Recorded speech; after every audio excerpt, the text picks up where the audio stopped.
पालिकेवर भाजपचा झेंडा फडकावलाय, काय सांगाल? निश्चितपणे आज आमच्या सर्वांच्या दृष्टीने हा आनंदाचा दिवस आहे.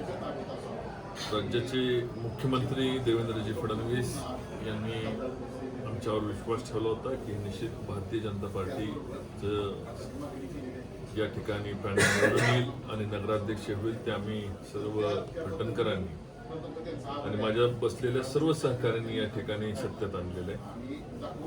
नगरपालिका ही फलटण शहरातल्या सर्वसामान्य नागरिकाला अपेक्षित असेल अशा पद्धतीने चालवल्या जाईल याची मला खात्री आहे. कुणाच्या मनमानी पद्धतीने किंवा आपण जो लहरी मोहम्मद म्हणतो असा लहरी मोहम्मदी कारभार या ठिकाणी आजपासून बंद होत आहे अशी घोषणा करायला काही हरकत नाही. या ठिकाणची सुलतानी संपून फलटण शहराची सत्ता, नागरिकांची सत्ता, बंधू भगिनींची, सर्वसामान्यांची सत्ता आज प्रस्थापित झालेली आहे. अशा प्रकारचं या ठिकाणी माझं आज वक्तव्य आहे. दादा, आज फलटण नगर परिषद नगराध्यक्षपदी शमशेरदादांनी चार्ज स्वीकारलाय, तर पहिल्या 100 दिवसामध्ये शहरासाठी आपण काय नियोजित केले की या 100 दिवसामध्ये या अडचणी आपण मार्गी लावणार? पहिल्या 100 दिवसामध्ये या ठिकाणी सर्वात फोकस असणारा कार्यक्रम असणारे रस्ते, शहरामधले 60% रस्ते हे त्यांची कामे या पहिल्या 100 दिवसामध्ये चालू व्हावीत आणि ते होतील.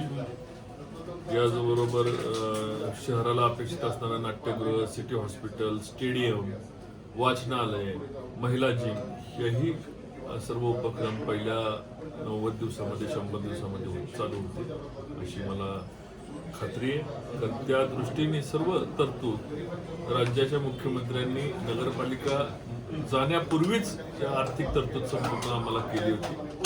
आम्ही ते आता जसं पदभार स्वीकारलाय, पहिली GB होईल त्या सर्व ठरावांना मंजुरी देऊन ही सर्व कामं चालू होतील.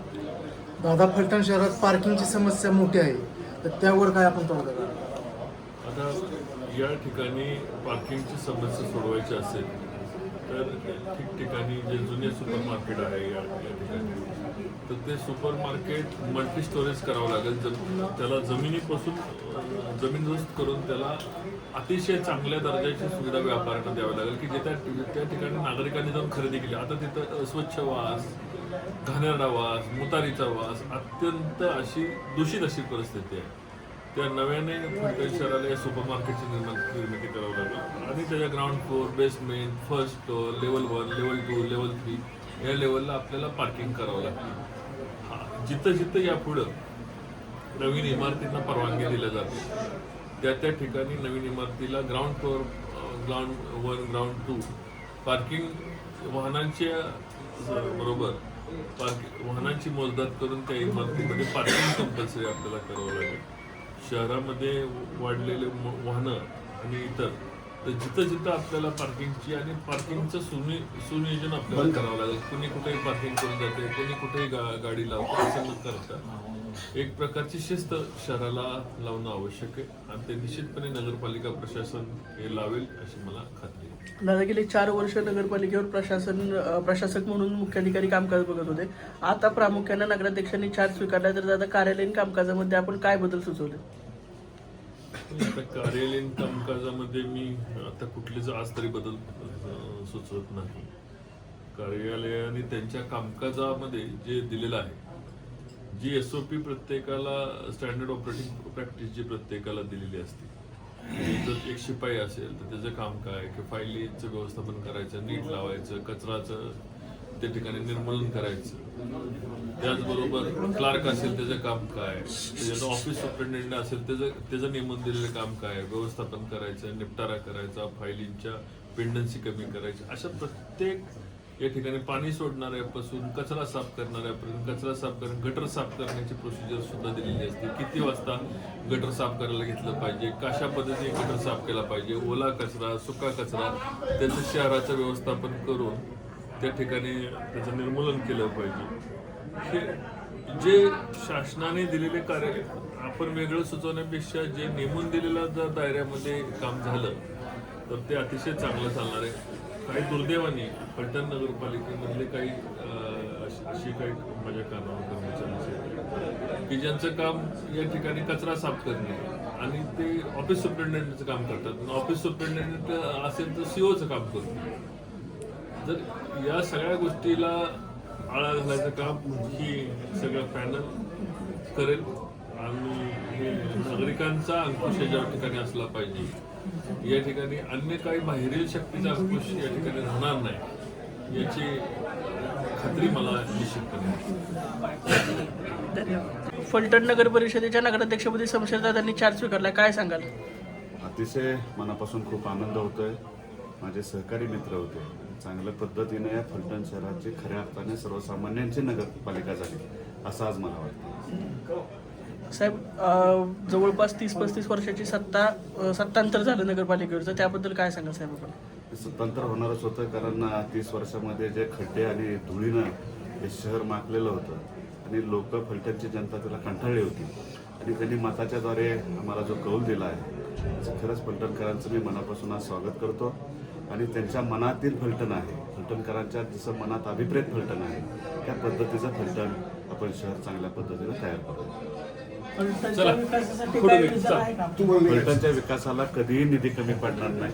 जेवढा निधी लागेल तेवढा राष्ट्रवादी काँग्रेस पार्टी, भारतीय जनता पार्टी चांगल्या पद्धतीनं नियोजन करेल आणि आपल्याला फंड उपलब्ध करून देईल. दादा, नगराध्यक्ष पदाचा आपण पदभार स्वीकारलाय, काय सांगाल? नगराध्यक्ष पदाचा मी आज रोजी चार्ज स्वीकारलेला आहे. एवढंच मी सांगतो की ही नगरपालिका फक्त सर्वसामान्य लोकांचा आणि फलटण शहरातल्या व्यापाऱ्यांचा, फलटण शहरातल्या सर्वसामान्य घटकाचा विचार करून इथनं पुढं कामकाज करणार, जेणेकरून फलटण शहराला या फलटण शहराच्या हद्दीमध्ये त्यांचं रोजचं जीवन सुसह्य होईल.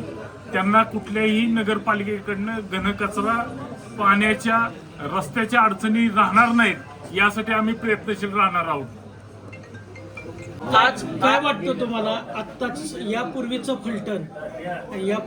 फलटण शहरामध्ये झालेला विकास आणि आता भविष्यातलं फलटण याबाबत तुम्ही कशा प्रकारे पाहता? पूर्वीचं फलटण आणि आता भविष्यातलं फलटण. पूर्वीचं फलटण हे कोणातरी एका नेत्यांच्या ताब्यात आणि मनमानी कारभार चाललेलं होतं. खऱ्या अर्थानं आता जनतेची सत्ता नगरपालिकेत आलेली आणि जनतेचा नगराध्यक्ष निवडून आलेला आहे. त्यामुळं या आधीचं फलटण आणि इथून पुढेचं फलटणकरांना फार मोठी फरक जाणवणार आहे. विकास कामांच्या बाबतीत जनतेचा नगराध्यक्ष जे निर्णय घेतील ते फलटण शहराच्या हिताचे असतील आणि नागरी सुविधा देणारे असतील. सर्वात महत्त्वाचा पहिला ठराव मी नगराध्यक्षांना घ्यायला लावलेला आहे आणि बॉडीला की फलटण नगरपालिकेत 3 सभागृह आहेत. खरं तर महापुरुषांपेक्षा कोणी मोठं नसतं. तर माझी विनंती बॉडीला राहील पहिल्यांदा की पहिल्या सभागृहाला घटनातज्ञ भारतरत्न डॉक्टर बाबासाहेब आंबेडकर यांचं नाव द्यावं. दुसऱ्या सभागृहाला महात्मा ज्योतिबा फुले यांचं नाव द्यावं आणि तिसऱ्या सभागृहाला पुण्यश्लोक अहिल्यादेवी होळकर यांचं नाव द्यावं. म्हणजे खऱ्या अर्थानं जनतेची सत्ता या नगरपालिकेत आली असं प्रस्थापित होईल.